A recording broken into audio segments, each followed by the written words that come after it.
मैं आपको माध्यमिक शिक्षा बोर्ड राजस्थान अजमेर द्वारा जो मॉडल प्रश्न पत्र ये 2023 के लिए जो आगामी परीक्षा है उसके लिए मॉडल पेपर जारी किया गया है। आपका जो 2023 का जो मेन एग्जाम का पेपर होगा वो इसी तरीके का होगा। इसी प्रकार जो क्वेश्चनों की संख्या वगैरह है वो इसी प्रकार से होगी। और इसी वीडियो के अंदर मैं कुछ क्वेश्चन करवाने जा रहा हूँ जो इस मॉडल पेपर में दिए गए हैं, उत्तर सहित मैं बताऊँगा। तो इस वीडियो को अंत तक देखें ताकि आपको ये अनुभव हो जाएगा कि आने वाला जो पेपर होगा वो किस प्रकार का होगा। चलो सबसे पहले हम ये बात करते हैं कि कौन से लेसन में कितने नंबर के क्वेश्चन पूछे जाएंगे। लेसन नंबर 1 में 5 नंबर का, 2 में 6 नंबर के, 3 में 4 नंबर के, 4 में 6 नंबर के, 5 में 4 नंबर के, 6वें लेसन में 7 नंबर के और 7वें लेसन में 6 नंबर के, 8वें लेसन में 6 नंबर के, 9वें लेसन में 4 नंबर के, 10वें लेसन में 7 नंबर के, 11वें में 4, 12वें में 7, 13वें में भी 7 और जो 14वां लेसन है उसमें 4 नंबर का और 15वां लेसन है उसमें 2 नंबर का और लास्ट वाला जो प्राकृतिक संसाधन का वर्गीकरण है उसमें 1 नंबर का क्वेश्चन पूछा जाएगा। तो इसके आधार पर आप अपनी तैयारी कर सकते हैं कि कौन सा जो लेसन है उसमें कितने नंबर के क्वेश्चन आएंगे। आप इसके ब्लूप्रिंट से ये भी अनुमान लगा सकते हैं कि कौन से लेसन में कितने नंबर के या छोटे क्वेश्चन या बड़े क्वेश्चन किस प्रकार के आएंगे, वो भी आप इनसे अनुमान लगा सकते हैं। देखिए इनकी जो ब्लूप्रिंट है, ब्लूप्रिंट में आप देख सकते हैं कि जो कोष्टक के बाहर जो संख्या दे रखी है वो अंकों की संख्या है और कोष्टक के अंदर है वो प्रश्नों की संख्या है। तो इस प्रकार पहला जो लेसन है उसमें 5 बाहर है और 3 कोष्टक के अंदर है। तो ये जो कोष्टक के अंदर है ये प्रश्नों की संख्या है और जो बाहर है वो अंकों की संख्या है। यानी 5 नंबर के 3 क्वेश्चन इसमें पूछे जाएंगे, जिसमें एक क्वेश्चन वस्तुनिष्ठ होगा 1 नंबर का और एक क्वेश्चन अति लघुतरात्मक क्वेश्चन होगा और 3 नंबर का एक क्वेश्चन होगा जो दीर्घउतरात्मक होगा। तो इस प्रकार आप अनुभव कर सकते हैं कि कौन से लेसन में कितने नंबर का आएगा। और इधर कौशल या मौलिकता दे रखा है, इससे आप ये अनुमान लगा सकते हैं कि जो चित्र वाले क्वेश्चन आते हैं वो क्वेश्चन इसमें शामिल किए जाते हैं। तो इस ब्लूप्रिंट के आधार पर अपनी तैयारी आप जारी रख सकते हैं। अब हम इस मॉडल पेपर में जो क्वेश्चन दिए गए हैं उन क्वेश्चनों को हल करते हैं।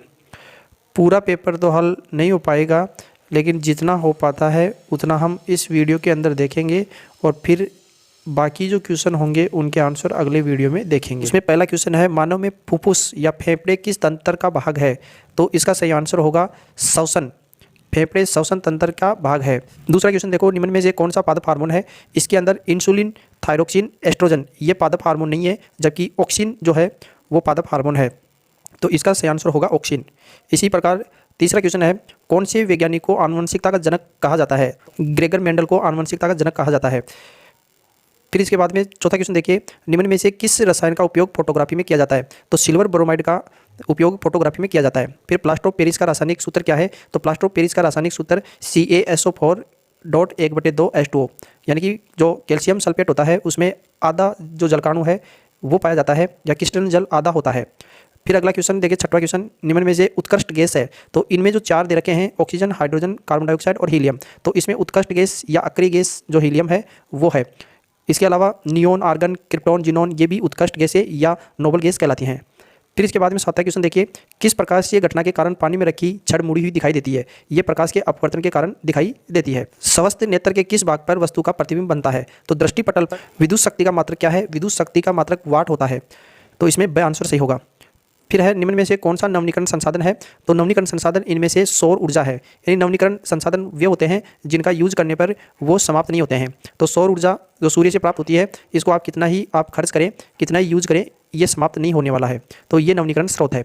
इसके बाद में पौधे कहलाते हैं। देखिए दोस्तों, पौधों को या हरे घास को उत्पादक कहा जाता है और इन उत्पादकों को खाने वाले जो शाकाहारी जंतु हैं उनको प्राथमिक उपभोक्ता कहा जाता है और प्राथमिक उपभोक्ता को खाने वाले जंतुओं को द्वितीय उपभोक्ता और द्वितीय को खाने वाले जंतुओं को तृतीय उपभोक्ता कहा जाता है। फिर इसके बाद में कुल्हन कौन से प्रदेश की नहर सिंचाई प्रणाली है? कुल्हन कौन से प्रदेश की नहर सिंचाई है? तो ये हिमाचल प्रदेश की सिंचाई प्रणाली है। अब इसके बाद में रिक्त स्थान की पूर्ति करनी है। देखिए, कार्बन की संयोजकता होती है, कार्बन की संयोजकता 4 होती है। परमाणु के किसी कोष में इलेक्ट्रॉन की अधिकतम संख्या ज्ञात करने का सूत्र 2n² होता है। n कोषों की संख्या होती है, यानी n का मान 1 2 3 4 5 इस प्रकार हो सकता है। 2 तंत्रिका कोशिका के मध्य खाली स्थान को क्या कहा जाता है? तो सिनेप्स कहा जाता है। अब यहाँ पर चौथे क्वेश्चन में देखिए, ए और बी का आपको नाम लिखना है। 6CO2 + 12H2O और ऊपर ए और बी का आपको नाम लिखना है और इधर C6H12O6 + 6O2 + 6H2O ये प्राप्त हो रहा है। तो यहाँ पर ये अभिक्रिया प्रकाश संश्लेषण अभिक्रिया है, जिसमें ए क्लोरोफिल होगा और जो बी होगा वो प्रकाश होगा। तो इसमें ए और बी को इस प्रकार आप पहचान सकते हैं। फिर यहाँ पर एक चित्र दे रखा है। उपरोक्त चित्र में प्रतीक चिन्ह अवयव के लिए प्रयुक्त होता है, ये सेल के लिए प्रयुक्त किया जाता है। 6वां क्वेश्चन है, विद्युत जनितर यांत्रिक ऊर्जा को विद्युत ऊर्जा में बदलता है। तो यहाँ पर इस खाली जगह में विद्युत ऊर्जा लिखा जाएगा। तीसरा जो क्वेश्चन है उसमें लघुत्रात्मक क्वेश्चन है, उनके एक एक जो लाइन है उसमें आपको आंसर देना होगा। देखिए, लोहे की वस्तु पर पेंट क्यों किया जाता है? तो लोहे की वस्तु पर जो पेंट किया जाता है वो उसको संक्षारण या जंग से बचाने के लिए किया जाता है।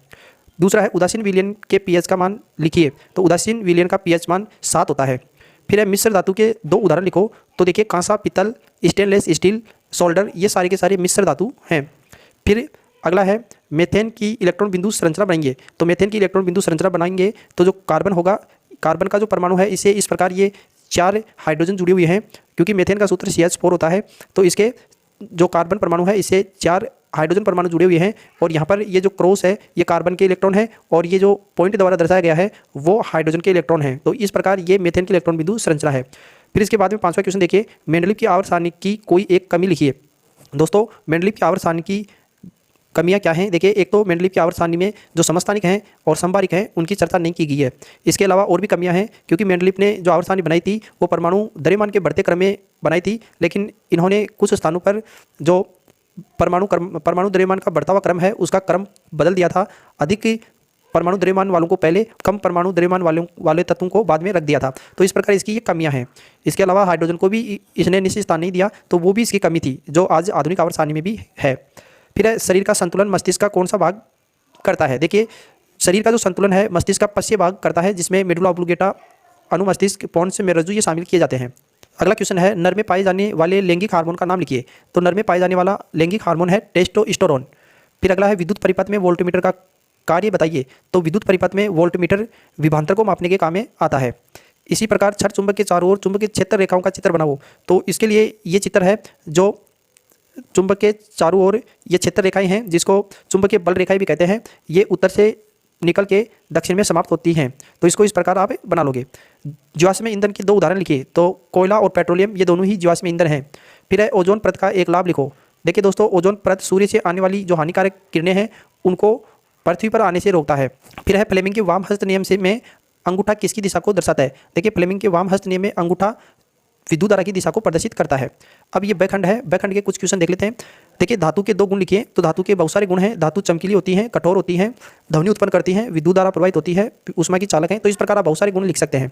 फिर कार्बन के 2 अपरूपों के नाम लिखने हैं, हीरा, ग्रेफाइट। मिसेल की संरचना का चित्र बनाइए। तो मिसेल की संरचना का ये चित्र है जिसमें बीच में जो तेल या मेल का कण है। फिर आवर्त सारणी में बाएं से दाएं जाने पर परमाणु त्रिज्या क्यों घटती है? देखिए, आवर्ती जो क्षैतिज लाइनें होती हैं वो आवर्त कहलाते हैं, और इसमें बाएं से दाएं जाने पर परमाणु त्रिज्या घटती हैं, क्योंकि बाएं से दाएं जाने पर परमाणु क्रमांक बढ़ेगा, जिससे प्रोटॉनों की संख्या बढ़ती है, और प्रोटॉनों की संख्या बढ़ने से जो इलेक्ट्रॉन है वो नाभिक की ओर आकर्षित होते हैं, जिससे जो परमाणु त्रिज्या है वो थोड़ी कम हो जाती है। फिर इसके बाद में 8वां क्वेश्चन देखिए, आमाशय में पाए जाने वाले अम्ल का नाम और कार्य लिखिए। देखो, आमाशय में HCl या हाइड्रोक्लोरिक अम्ल पाया जाता है। भोजन को अम्लीय माध्यम प्रदान करता है, जिससे एंजाइमों की क्रियाशीलता बढ़ जाती है। साथ ही ये भोजन को सड़ने से भी बचाता है। देखिए, प्लेसेंटा किसे कहते हैं और इसके कार्य बताओ।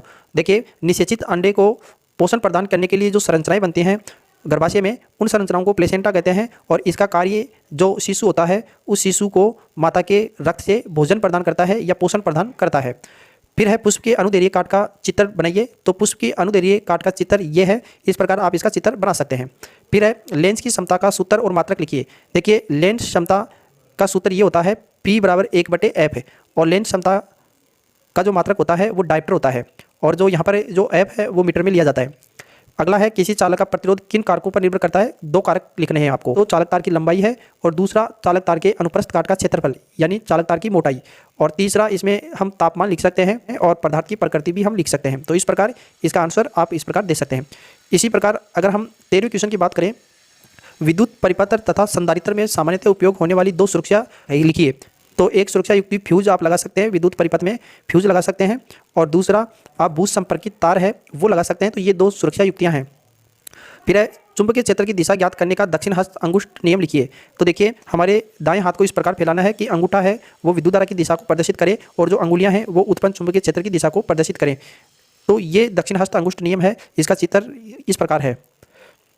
फिर यह है दिए गए परिपथ में A और E के मध्य तुल्य प्रतिरोध आपको ज्ञात करना है।